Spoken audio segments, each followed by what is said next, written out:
আসসালামু আলাইকুম প্রিয় দর্শক মণ্ডলী, আপনাকে যদি একটা প্রশ্ন করি, আপনি বলুন তো আপনি কোন প্রজন্মের সদস্য? এই প্রশ্নের উত্তর অনেকেই দিতে পারবেন এবং অনেকেই দিতে পারবেন না। তবে আমি নিশ্চিত করে বলতে পারি, আপনি আজকের আমার ভিডিও দেখার পর আপনি নিজেই বলতে পারবেন আপনি কোন প্রজন্মের সদস্য। চলুন তাহলে ভিডিওটা শুরু করি। প্রথম যে প্রজন্ম রয়েছে সেটা হচ্ছে সাইলেন্ট জেনারেশন। আনুমানিকভাবে যাদের জন্ম 1928 থেকে 1945 সাল পর্যন্ত, তারাই মূলত সাইলেন্ট জেনারেশনের সদস্য। আর এই জেনারেশনের সদস্যরা দুটো গুরুত্বপূর্ণ বিষয় প্রত্যক্ষ করে। নাম্বার 1 হচ্ছে পৃথিবীর সবচেয়ে বড় বৈশ্বিক মন্দা, এবং এরপরে হচ্ছে দ্বিতীয় বিশ্বযুদ্ধ যে হয়, এই দ্বিতীয় বিশ্বযুদ্ধও তারা প্রত্যক্ষ করেছে। এরপরে যে 2 নম্বর প্রজন্ম রয়েছে সেটা হচ্ছে বেবি বুমার্স। এখন বেবি বুমার্স যারা, তাদের জন্ম হচ্ছে 1946 সাল থেকে 1964 সালের মধ্যে। এখন এদেরকে কেন বেবি বুমার্স বলা হয়? আমরা জানি বুম বুম মানে কি, যে দ্রুত বেড়ে ওঠা, তরতর করে বেড়ে ওঠা, তেজিভাবে বেড়ে ওঠা। আর 1945 সালে যে সময় দ্বিতীয় বিশ্বযুদ্ধ শেষ হয়, তারপরেই বিশ্বে একটা চেঞ্জ আসে। অর্থনৈতিকভাবে তারা শক্তিশালী হতে থাকে এবং আস্তে আস্তে অনেক ডেভেলপমেন্ট হয়।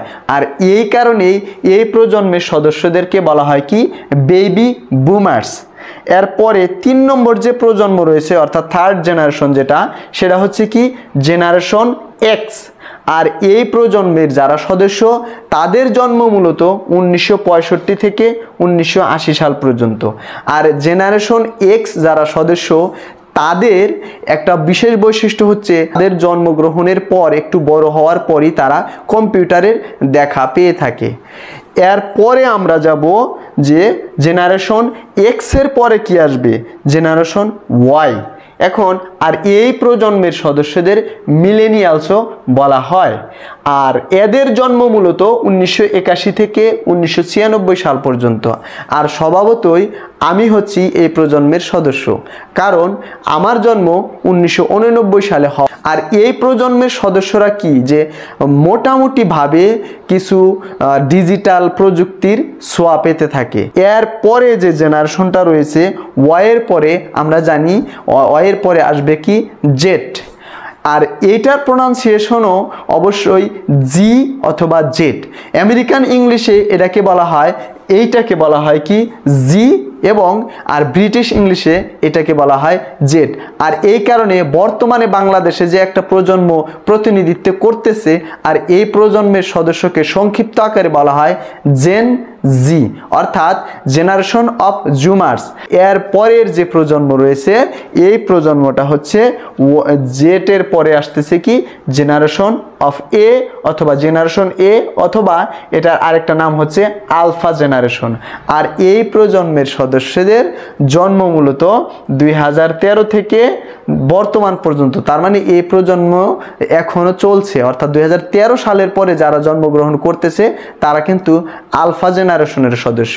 আর এই প্রজন্ম অর্থাৎ আলফা প্রজন্ম সদস্য যারা, তারা এই যে জেনারেশন অফ জেড যারা, অথবা জেনারেশন অফ জুমার, তাদের চেয়ে আরও অ্যাডভান্সড।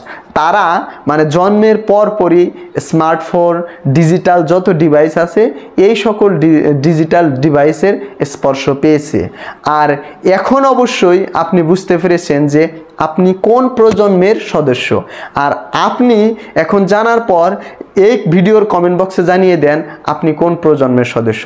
আর এরপরে আমি একটা ভিডিও করব যে জায়গায় এই যে জেনারেশন অফ জেড অথবা জেনারেশন অফ জুমার্স, এদের যে বিভিন্ন বৈশিষ্ট্য নিয়ে আলোচনা করব। আজকের মতো এখানে শেষ করতেছি। আসসালামু আলাইকুম।